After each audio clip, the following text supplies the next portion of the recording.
ಓಂ ಆನೋ ಭದ್ರಾಃ ಕೃತವೋ ಯಂತು ವಿಶ್ವತೋ ದಬ್ಧಾಸೋ ಅಪರೀತಾಸ ಉದ್ಭಿದಾಃ ದೇವಾನೋ ಯಥಾ ಸದಮಿದ್ವ್ರತೆ ಅಸನ್ನ ಪ್ರಾಯುವೋ ರಕ್ಷಿತಾರೋ ದಿವೇ ದಿವೇ. ಶ್ರೀ ಗುರುಭ್ಯೋ ನಮಃ. ಹರಿ ಓಂ. ಆತ್ಮೀಯ ಪ್ರಿಯ ಪ್ರೇಕ್ಷಕ ಮಿತ್ರರೇ, ನಿಮ್ಮೆಲ್ಲರ ಜೀವನ ಸುಖಕರ, ಸಮೃದ್ಧಿಕರ, ಲಾಭಕರವಾಗಿರಲಿ ಅಂತ ನನ್ನ ಆರಾಧ್ಯ ದೇವಿ ಹೊರನಾಡು ಅನ್ನಪೂರ್ಣೇಶ್ವರಿಯ ಪಾದಗಳಿಗೆ ನಮಸ್ಕರಿಸ್ತಾ, ಪ್ರಿಯ ಪ್ರೇಕ್ಷಕ ಮಿತ್ರರೇ, ವಿಶೇಷವಾಗಿ ಯುಗಾದಿ ಹಬ್ಬದ ಮಹತ್ವವನ್ನು ತಿಳಿಸಿಕೊಡಲಿಕ್ಕೆ ಈ ಒಂದು ಸಂಚಿಕೆ 30ನೇ ತಾರೀಕು ಮಾರ್ಚ್ ತಿಂಗಳು 2025ನೇ ಇಸ್ವಿ ಕ್ರೋಧಿ ನಾಮ ಸಂವತ್ಸರ ಸಮಾಪ್ತಿಯಾಗಿ ವಿಶ್ವಾವಸು ನಾಮ ಸಂವತ್ಸರ ಅನ್ನುವಂಥದ್ದು ಪ್ರಾರಂಭ ಆಗುತ್ತೆ. ಮೊದಲನೇದಾಗಿ ನಾಡಿನ ಸಮಸ್ತ ವೀಕ್ಷಕರಿಗೂ ಯುಗಾದಿ ಹಬ್ಬದ ಹಾರ್ದಿಕ ಶುಭಾಶಯಗಳು. ಈ ವರ್ಷ ನಿಮ್ಮ ಜೀವನದಲ್ಲಿ ಸುಖ, ಸಂತೋಷ, ಸಮೃದ್ಧಿ, ಸನ್ಮಂಗಳ, ನೆಮ್ಮದಿ ಎಲ್ಲವೂ ಪ್ರಾಪ್ತಿಯಾಗಿ ಸದಾ ಸಂತೋಷ ಚಿತ್ತರಾಗಿರಲಿ ಅಂತ ಹೇಳ್ತಾ, ಆ ಭಗವಂತನಲ್ಲಿ ಬೇಡ್ತಾ, ನಿಮ್ಮ ಮನೆ ದೇವರು ಹಾಗೂ ಕುಲದೇವರ ಆಶೀರ್ವಾದ ಹಾಗೂ ನಿಮ್ಮ ಗುರುಗಳ ಆಶೀರ್ವಾದ ನಿಮಗೆ ಸಂಪೂರ್ಣವಾಗಿ ಸಿಗಲಿ ಅಂತ ಪ್ರಾರ್ಥನೆ ಮಾಡ್ತಾ, ಯುಗಾದಿ ಹಬ್ಬದ ಮಹತ್ವವನ್ನು ತಿಳಿಸ್ಕೊಡ್ಲಿಕ್ಕೆ ಹೊರಟಿದ್ದೀನಿ. ಏನು ಪ್ರಾಂತೀಯವಾಗಿ ಯುಗಾದಿ ಹಬ್ಬ ಹೇಗೆ ಆಚರಣೆ ಮಾಡ್ತಾರೆ,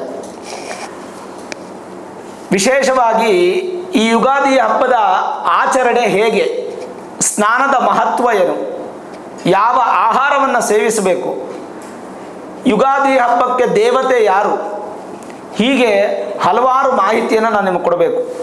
ಆಡುಭಾಷೆಯಲ್ಲಿ ಇದನ್ನು ಉಗಾದಿ ಹಬ್ಬ ಅಂತ ಕರಿತೀವಿ, ಅಥವಾ ಒಬ್ಬಟ್ಟಿನ ಹಬ್ಬ, ಹೋಳಿಗೆ ಹಬ್ಬ ಅಂತ ಕೂಡ ಕರಿತೀವಿ.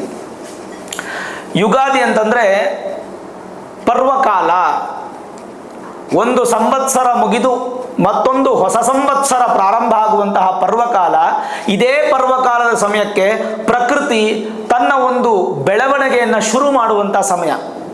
ಹೇಗೆ ತಾಯಿಯ ಗರ್ಭದಿಂದ ಒಂದು ಮಗು ಹೊರಗಡೆ ಬಂದು ಮೊದಲನೇ ದಿನ, ಎರಡನೇ ದಿನ, ಮೊದಲನೇ ತಿಂಗಳು, ಎರಡನೇ ತಿಂಗಳು, ಮೊದಲನೇ ವರ್ಷ, ಎರಡನೇ ವರ್ಷ ಹೀಗೆ ಬೆಳೀತಾ ಹೋಗುತ್ತೋ, ಹಾಗೆ ಯುಗಾದಿ ಹಬ್ಬದಿಂದ ಪ್ರಕೃತಿಯಲ್ಲಿರ್ತಕ್ಕಂಥ ಗಿಡ ಮರಗಳು ಚಿಗುರನ್ನು ಪ್ರಾರಂಭ ಮಾಡ್ತಾ ತನ್ನ ಒಂದು ಬೆಳವಣಿಗೆಯನ್ನು ಪ್ರಾರಂಭ ಮಾಡುತ್ತೆ. ಹಾಗಾಗಿ ನಮಗೆ ಯುಗಾದಿ ಹಬ್ಬ ಅಂದರೆ ಅದಕ್ಕೆ ಆದಂಥ ವಿಶೇಷವಾದಂಥ ಒಂದು ಬಲ ಮತ್ತು ಸಾಮಾಜಿಕ ಜ್ಞಾನ ಅನ್ನುವಂಥದ್ದು ಕೂಡ ತಿಳಿಸ್ಕೊಡುತ್ತೆ. ಸರಿ, ಹಾಗಾದರೆ ಯುಗಾದಿ ಹಬ್ಬ ಅಂತಂದರೆ ನಾವು ಬೇವು ಹಾಗೂ ಬೆಲ್ಲವನ್ನು ತಿಂತೀವಿ.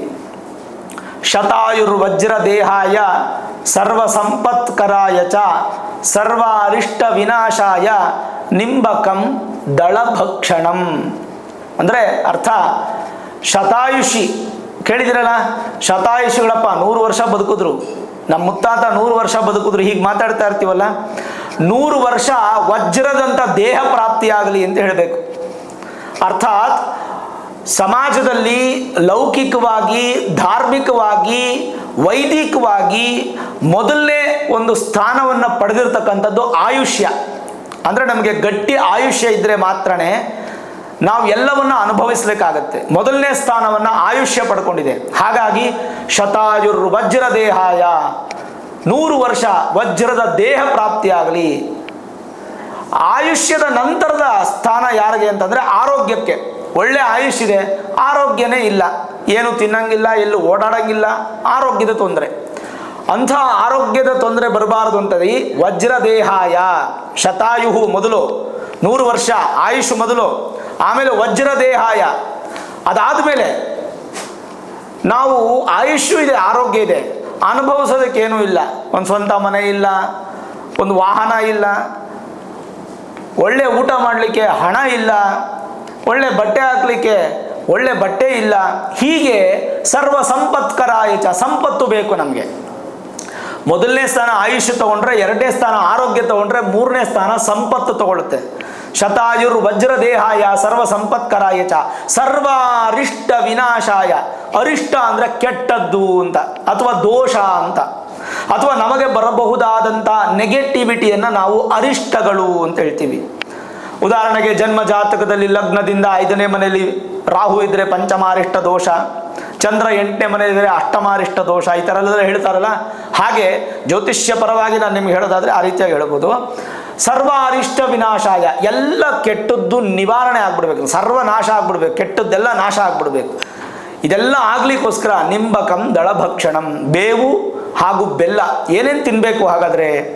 ಬೇವಿನ ಕೊಡಿ, ಚಿಗುರಿನ ಎಲೆ ಹಾಗೂ ನಿಂಬೆಹಣ್ಣಿನ ಒಂದು ತೊಟ್ಟು ರಸ, ಮಾವಿನಕಾಯಿನ ಚಿಕ್ಕ ಪೀಸು ಹಾಗೂ ಸಮಗಾತ್ರದ ಬೆಲ್ಲ, ಇಷ್ಟನ್ನು ಸೇರಿಸ್ಕೊಂಡು ಕಣ್ಣುಗೊತ್ಕೊಂಡು ಹಿರಿಯರಿಂದ ನಾವು ಪಡ್ಕೊಂಡು ಅದನ್ನು ತಗೊಳ್ಬೇಕು. ಯುಗಾದಿ ಹಬ್ಬ, ಯುಗಾದಿ ಅಂತಂದರೆ ಯುಗದ ಹಾದಿ ಅಂತ ಕರಿತೀವಿ. ಅಂದರೆ ಪ್ರಾರಂಭ, ವತ್ಸರ ಪ್ರಾರಂಭ ಅಂದರೆ ಸಂವತ್ಸರ ಪ್ರಾರಂಭ, ವಿಶ್ವಾವಸು ಹೊಸ ವರ್ಷ. ಈ ಒಂದು ವಸು ಸಂವತ್ಸರದ ವಿಶೇಷವಾದಂಥ ಈ ದಿನ ಜೀವನ ಸುಖ ಆರೋಗ್ಯ ಎಲ್ಲ ಪ್ರಾಪ್ತಿ ಆಗಬೇಕು. ಈ ದಿನದಿಂದ ಪ್ರಾರಂಭ ಆಗಬೇಕು ನಮಗೆ ಸುಖ ಆರೋಗ್ಯ ಎಲ್ಲವೂ ಕೂಡ. ಪ್ರಾಂತೀಯವಾಗಿ ಈ ಒಂದು ಯುಗಾದಿ ಹಬ್ಬವನ್ನು ಹೇಗೆ ಆಚರಣೆ ಮಾಡ್ತಾರೆ? ಭಾರತದಲ್ಲಿ, ದಕ್ಷಿಣ ಭಾರತದಲ್ಲಿ ಪ್ರಾಂತೀಯವಾಗಿ ಚಾಂದ್ರಮಾನ ಹಾಗೂ ಸೌರಮಾನ, ಉತ್ತರ ಭಾರತದಲ್ಲೂ ಸೌರಮಾನ ಪದ್ಧತಿ, ವಿಕ್ರಮ ಪದ್ಧತಿ, ಬೈಶಾಖಿ ಪದ್ಧತಿ, ಈ ಥರ ತುಂಬ ಇದೆ. ವಿವಿಧತೆಯಲ್ಲಿ ಏಕತೆಯನ್ನು ಕಂಡಂತಹ ಭವ್ಯ ಭಾರತ ದೇಶ ಇದು. ಎಷ್ಟೋ ಥರದ ಸಂಪ್ರದಾಯ, ಒಂದೊಂದು ಹೆಜ್ಜೆಗೆ ಒಂದೊಂದು ಸಂಪ್ರದಾಯ. ಈ ರೀತಿಯಾದಂಥ ಸಂಪ್ರದಾಯಗಳನ್ನು, ಭಾಷೆಗಳನ್ನು ಒಳಗೊಂಡಂತಹ ನಮ್ಮ ಭಾರತ ದೇಶದಲ್ಲಿ ಪ್ರಾಂತೀಯವಾಗಿ ಹಲವಾರು ಆಚರಣೆಗಳಿದೆ. ಕೇರಳದಲ್ಲಿ ಹಾಗೂ ತಮಿಳುನಾಡಲ್ಲಿ ಮೇಷ ಸಂಕ್ರಮಣ ಅಂತ ಮಾಡ್ತಾರೆ, ಸೂರ್ಯನಿಂದ ತಗೊಂಡು. ಗುಜರಾತಲ್ಲಿ ವಿಕ್ರಮ ಸಂವತ್ಸರ ಅಂತ ಮಾಡ್ತಾರೆ, ಬೈಶಾಖಿ ಅಂತ ಮಾಡ್ತಾರೆ. ಪಂಜಾಬಲ್ಲಿ ಪಂಚಾಂಗ ಶ್ರವಣ ಅತೀ ಮುಖ್ಯ. ದೇವಸ್ಥಾನಗಳಲ್ಲಿ, ಮನೆಗಳಲ್ಲಿ ಎಲ್ಲ ಕಡೆ ಪಂಚಾಂಗ ಶ್ರವಣವನ್ನು ಯುಗಾದಿ ಹಬ್ಬದ ದಿನ ಮಾಡ್ತಾರೆ. ನಿಮ್ಮ ರಾಶಿ ಹೇಗಿದೆ ಈ ವರ್ಷ, ಆದಾಯ ಹೇಗಿದೆ, ವ್ಯಯ ಹೇಗಿದೆ, ಎಷ್ಟು ರಾಜಪೂಜೆ ಇದೆ, ಎಷ್ಟು ರಾಜಕೋಪ ಇದೆ, ಎಷ್ಟು ಸುಖ ಇದೆ, ಎಷ್ಟು ದುಃಖ ಇದೆ, ರೈತರಿಗೆ ಮಳೆ ಹೇಗೆ ಬರುತ್ತೆ, ರಾಜ ಯಾರು, ಈ ವರ್ಷ ಯುದ್ಧ ಆಗುತ್ತಾ, ಜಲಪ್ರಳಯ ಆಗುತ್ತಾ, ಇತ್ಯಾದಿಗಳು ಎಲ್ಲವನ್ನು ತಿಳ್ಕೊಳ್ಳುವಂತಹದ್ದು ಪಂಚಾಂಗ. ಅದೊಂದು ಬಹಳ ಅದ್ಭುತವಾದಂಥ ಒಂದು ಕೈಪುಟ. ಈ ಒಂದು ಯುಗಾದಿ ಹಬ್ಬಕ್ಕೆ ಯಾರಪ್ಪ ಅಧಿದೇವತೆ? ಗಣಪತಿ ಹಬ್ಬಕ್ಕೆ ಗಣಪತಿನ ಪೂಜೆ ಮಾಡ್ತೀವಿ, ವರಮಹಾಲಕ್ಷ್ಮಿ ಹಬ್ಬಕ್ಕೆ ಲಕ್ಷ್ಮೀ ಪೂಜೆ ಮಾಡ್ತೀವಿ. ಈ ಯುಗಾದಿ ಹಬ್ಬಕ್ಕೆ ಯಾರು ದೇವರು ಅಂತಂದರೆ ಪಂಚಾಂಗವೇ ದೇವರು. ನಿಮ್ಮ ಮನೆ ದೇವರನ್ನು ಆರಾಧನೆ ಮಾಡಬೇಕು, ಕುಲದೇವರನ್ನು ಆರಾಧನೆ ಮಾಡಬೇಕು, ಪಂಚಾಂಗವನ್ನು ಪೂಜೆ ಮಾಡಬೇಕು, ಪಂಚಾಂಗ ದಾನವನ್ನು ಮಾಡಬೇಕು. ಪಂಚಾಂಗ ದಾನ ಅತ್ಯಂತ ಶ್ರೇಷ್ಠ. ಮನೆಯಲ್ಲಿ ಪ್ರತಿಯೊಬ್ಬ ಭಾರತೀಯರ ಮನೆಯಲ್ಲೂ ಒಂದು ಪಂಚಾಂಗ ಇರಬೇಕು. ಪ್ರತಿಯೊಬ್ಬರೂ ಕೂಡ ಒಂದು ಪಂಚಾಂಗವನ್ನು ದಾನ ಮಾಡಬೇಕು ಗುರುಗಳಿಗೆ, ಹಿರಿಯರಿಗೆ. ಅದು ಬಹಳ ಮುಖ್ಯ. ಸರಿ, ಹಾಗಾದರೆ ಈ ಒಂದು ಪಂಚಾಂಗವನ್ನು, ಕುಲದೇವರನ್ನು, ಮನೆ ದೇವರನ್ನು ಆರಾಧನೆ ಮಾಡ್ತಕ್ಕಂಥದ್ದು ಭಾಳ ವಿಶೇಷ. 5 ಅಂಗಗಳ ಒಂದು ಸುಂದರವಾದ ಕೈಪಿಡಿ. ಯಾವ್ದ್ಯಾವುದು? ತಿಥಿ, ವಾರ, ನಕ್ಷತ್ರ, ಯೋಗ ಹಾಗೂ ಕರಣ. ತಿಥಿವಾರ ನಕ್ಷತ್ರ ಯೋಗ ಕರಣಾಭ್ಯಾಂ ಪಂಚಾಂಗ ಅಂತ ಹೇಳಿದ್ರು. ಈ 5 ಸೇರಿದಾಗ ಪಂಚ ಅಂಗಗಳು ಪಂಚಾಂಗ ಅಂತ ಕರೆದ್ರು. ನಮ್ಮಲ್ಲಿ ಗ್ರಹಣಗಳು ಯಾವಾಗ ಬರುತ್ತೆ, ರಾಶಿ ಫಲಗಳೇನು, ನಕ್ಷತ್ರಗಳು ಇತ್ಯಾದಿ ಎಲ್ಲ ಚಲನವಲನಗಳನ್ನು ತಿಳ್ಕೊಳ್ತಕ್ಕಂಥದ್ದು ಇದು ಪಂಚಾಂಗ. ಪಂಚಾಂಗಕ್ಕೆ ಪೂಜೆ ಮಾಡಿ, ಮನೆ ದೇವರು ಪೂಜೆ ಮಾಡಿ, ಬ್ರಾಹ್ಮಿ ಮುಹೂರ್ತದಲ್ಲಿ ಎದ್ದೇಳಬೇಕು. ಬ್ರಾಹ್ಮಿ ಮುಹೂರ್ತ ಅಂದರೆ ಸುಮಾರು ಹಿಂದೆ ಬರುತ್ತೆ ಬಿಡಿ, ಬಟ್ ಇವತ್ತಿನ ಅವಕಾಶಕ್ಕೆ ನಾವು 4ರಿಂದ 6 ಅಂತ ತೊಗೊಂಡ್ಬಿಡೋಣ. ಸೂರ್ಯೋದಯಕ್ಕೆ ಮುನ್ನ ಅಂತ ತಗೊಳ್ಳೋಣ. ಸೂರ್ಯೋದಯಕ್ಕೆ ಮೊದಲೇ ನಾವು ಎದ್ದು ತಲೆಗೆ ಸ್ವಲ್ಪ ಎಣ್ಣೆಯನ್ನು ಹಚ್ಕೊಂಡು ಅಭ್ಯಂಗ ಸ್ನಾನ ಅಂತ ಮಾಡಬೇಕು. ಅಭ್ಯಂಗ ಸ್ನಾನ ಭಾಳ ವಿಶೇಷ. ಯಾರ್ಯಾರು ನದಿ ತೀರದಲ್ಲಿದ್ದೀರಾ, ಯಾರ್ಯಾರು ಗ್ರಾಮದಲ್ಲಿ ಕಲ್ಯಾಣಿ ಇದೆ, ಯಾರ್ಯಾರ ಊರಲ್ಲಿ ಬಾವಿಗಳಿದೆ, ಸ್ನಾನ ಮಾಡ್ಬೋದು, ಇನ್ನೂ ವಿಶೇಷ. ಹಾಗೆ ಈ ಒಂದು ಅಭ್ಯಂಗ ಸ್ನಾನವನ್ನು ಬೆಳಗ್ಗೆ 6 ಗಂಟೆ ಒಳಗೆ ಮಾಡಿ, ನೂತನ ವಸ್ತ್ರಾಧಾರಣೆ ಖಂಡಿತ ಮಾಡಲೇಬೇಕು. ಕಂಪಲ್ಸರಿ ಹೊಸ ಬಟ್ಟೆಗಳು ಹಾಕಬೇಕು. ಇಲ್ಲ ಗುರುಗಳೇ, ನನಗೆ ಶಕ್ತಿ ಇಲ್ಲ, ಮನೆಯಲ್ಲಿ ರೇಷ್ಮೆ ವಸ್ತ್ರ ಇದೆಯಾ, ಅದು ಹಳೇದಾದರೂ ಹಾಕ್ಕೋಬೋದು. ವಿಶೇಷವಾದಂಥ ದಿಕೂಲ ವಸ್ತ್ರ ಅಂತ ಕರಿತೀವಿ ಅದನ್ನು. ತಿಲಕ ಧಾರಣೆ ಅವರವರ ಆಚರಣೆ. ಕೆಲವರು ನಾಮ ಇಡುವ ಪದ್ಧತಿ ಇದೆ, ಕೆಲವರು ವಿಭೂತಿ ಇಡುವ ಪದ್ಧತಿ ಇದೆ, ಕೆಲವರು ತಿಲಕವನ್ನು, ಸಿಂಗಲ್ ತಿಲಕವನ್ನು ಇಡುವಂಥ ಪದ್ಧತಿ ಇದೆ, ನಿಮ್ಮ ಪದ್ಧತಿ, ಮುದ್ರೆ ಪದ್ಧತಿ ಇದೆ. ನಿಮ್ಮ ಪದ್ಧತಿಗಳೇನಿದೆಯಾ ಅದನ್ನು ಆಚರಣೆ ಮಾಡಿ ತಿಲಕ ಧಾರಣೆಯನ್ನು ಮಾಡಿ ಹಿರಿಯರಿಂದ ಆಶೀರ್ವಾದವನ್ನು ಪಡ್ಕೋಬೇಕು. ಪಂಚಾಂಗವನ್ನು ದೇವರ ಮುಂದೆ ಇಟ್ಟು ಓದಬೇಕು. ದೇವಸ್ಥಾನದಲ್ಲಿ, ಸಮುದಾಯ ಭವನಗಳಲ್ಲಿ, ಆಶ್ರಮಗಳಲ್ಲಿ, ಮಠಗಳಲ್ಲಿ ಈ ಪಂಚಾಂಗ ಶ್ರವಣ ಮಾಡ್ತಾರೆ. ಅದನ್ನು ಕೇಳಬೇಕು. ಏನಪ್ಪ ಪಂಚಾಂಗ ಶ್ರವಣದ ವಿಶೇಷ ಏನಂತಂದರೆ, ಶ್ರೀ ಕಲ್ಯಾಣ ಗುಣಾವಹಂ ರಿಪುಹರಂ ದುಸ್ವಪ್ನ ದೋಷಾವಹಂ ಗಂಗಾ ಸ್ನಾನ ವಿಶೇಷ ಪುಣ್ಯ ಫಲದಂ ಗೋದಾನ ತುಲ್ಯಂ ನೃಣಾಂ ಆಯುರ್ವರ್ಧತ ಮೃತ್ಯುಂ ಶುಭಕರಂ ಸಂತಾನ ಸಂಪತ್ಪ್ರದಂ ನಾನಾ ಕರ್ಮ ಸುಸಾಧನಂ ಸಮುಚಿತಂ ಪಂಚಾಂಗಮಾಕರ್ಣ್ಯತಾಂ ಹೇಳುತ್ತೆ. ಶ್ರೀ ಕಲ್ಯಾಣ ಗುಣಾವಹಂ, ಕಲ್ಯಾಣ ಪರಂಪರೆ. ರಿಪುಹರಂ, ಕೆಟ್ಟ ದೂರ ಆಗಬೇಕು. ದುಸ್ವಪ್ನ ದೋಷಾಪಹಂ, ಕೆಟ್ಟ ಕನಸುಗಳು ದೂರ ಆಗಬೇಕು. ಗಂಗಾ ಸ್ನಾನ ವಿಶೇಷ ಪುಣ್ಯ ಫಲದಂ, ಗಂಗೆಯಲ್ಲಿ ಸ್ನಾನ ಮಾಡಿದಷ್ಟು ಫಲ ಪಂಚಾಂಗ ಶ್ರವಣವನ್ನು ಮಾಡಿದ್ರೆ ಅಥವಾ ಕೇಳಿದ್ರೆ. ಗೋದಾನ ತುಲ್ಯಂ ನೃಣಾಂ, ಗೋದಾನವನ್ನು ಮಾಡಿದಷ್ಟು ಫಲ. ಆಯುರ್ವೃದ್ಧಿತಮುತ್ತಮಂ, ಆಯುಷ್ಯು ಉತ್ತಮವಾಗಿ ವೃದ್ಧಿಯಾಗುತ್ತೆ. ಶುಭಕರಂ ಸಂತಾನ ಸಂಪತ್ಪ್ರದಂ, ಒಳ್ಳೆ ಸಂತಾನ ಪ್ರಾಪ್ತಿಯಾಗುತ್ತೆ. ನಾನಾ ಕರ್ಮ ಸುಸಾಧನಂ ಸಮುಚಿತಂ ಪಂಚಾಂಗ ಮಾಕರ್ಣ್ಯತಾಂ, ನಾನಾ ವಿಧವಾದ ಕರ್ಮಗಳ ಬಗ್ಗೆ ತಿಳಿಸ್ಕೊಡ್ತಕ್ಕಂಥದ್ದು ಪಂಚಾಂಗ. ಇದು ಬಹಳ ಮುಖ್ಯ. ಅಲ್ಲಿಗೆ ಸಂವತ್ಸರದ ಮೊದಲನೇ ದಿನವು ಸಿಹಿ ತಿಂದು ಇಡೀ ವರ್ಷ ನಮಗೆ ಸುಖ ಪ್ರಾಪ್ತಿಯಾಗಲಿ ಅಂತ ಪ್ರಾರ್ಥನೆ ಮಾಡಬೇಕು. ಸುಖೇ ದುಃಖೇ ಸಮೇ ಕೃತ್ವ ಲಾಭಾಲಾಭವು ಜಯಾಜಯವು, ಸುಖವಾಗಲಿ ದುಃಖವಾಗಲಿ ಸಮ ಪ್ರಮಾಣದಲ್ಲಿ ನಾನು ಸ್ವೀಕಾರ ಮಾಡ್ತೀನಿ ಅಂತ ಬೇವು ಮತ್ತು ಬೆಲ್ಲವನ್ನು ತಿನ್ನುವುದು, ಕಹಿ ಮತ್ತು ಸಿಹಿ.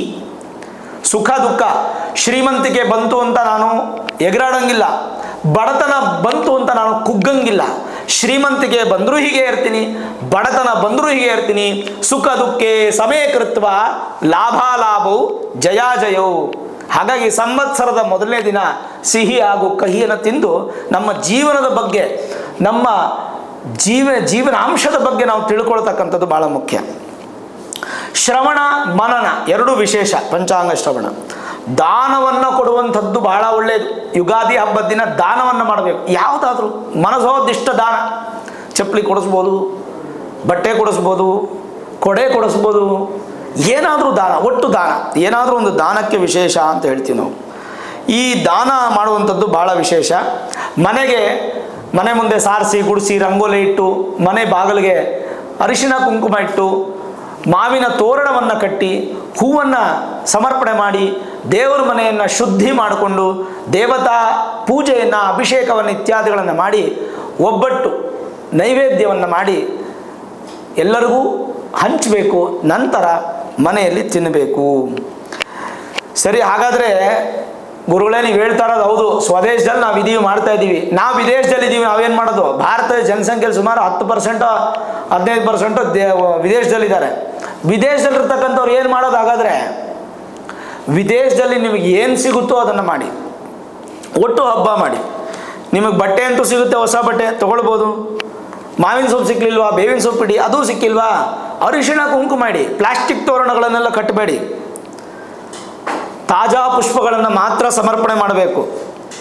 ಚೈತ್ರ ಮಾಸ ಶುಕ್ಲ ಪಕ್ಷ ಇವತ್ತೇ, ವಿಶೇಷವಾಗಿ ಇವತ್ತೇ ಯುಗಾದಿ ಹಬ್ಬದ ದಿನವೇ ನಮಗೆ ವಸಂತ ನವರಾತ್ರಿನೂ ಪ್ರಾರಂಭ ಆಗುತ್ತೆ. ಓಂ ಶನ್ನೋ ಅಸ್ತು ದ್ವಿಪದೇ ಶಂಚತುಷ್ಪದೇ ಈ ಶ್ಲೋಕ ಹೇಳುತ್ತೆ. ಆನೋ ಭದ್ರಾ ಕೃತವೋಯಂತು ವಿಶ್ವತಃ.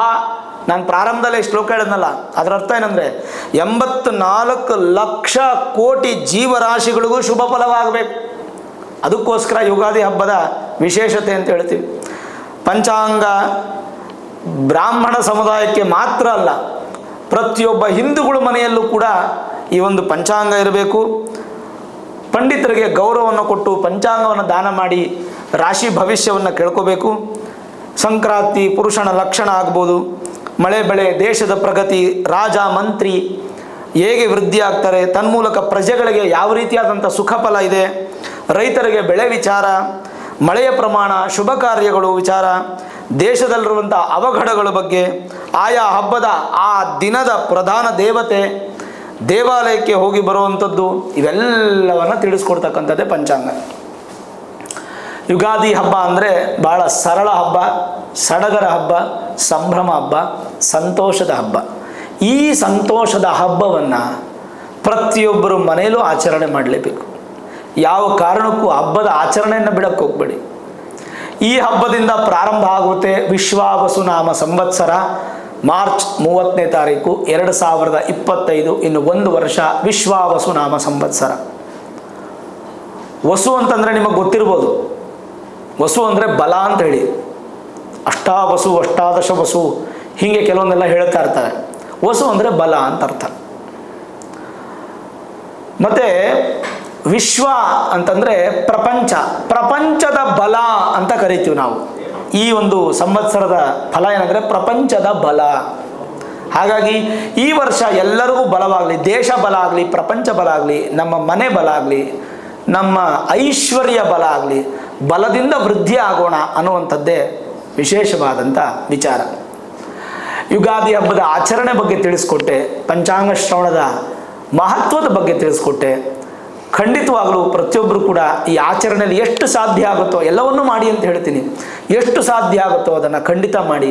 ಭಗವಂತನ ಕೃಪಾ ಕಟಾಕ್ಷಕ್ಕೆ, ಕೃಪಾಶೀರ್ವಾದಕ್ಕೆ ನೀವು ಪಾತ್ರರಾಗಿ ಅಂತ ಹೇಳ್ತಾ, ವಿಶೇಷವಾದಂಥ ಸಂಚಿಕೆ ಯುಗಾದಿ ಹಬ್ಬ.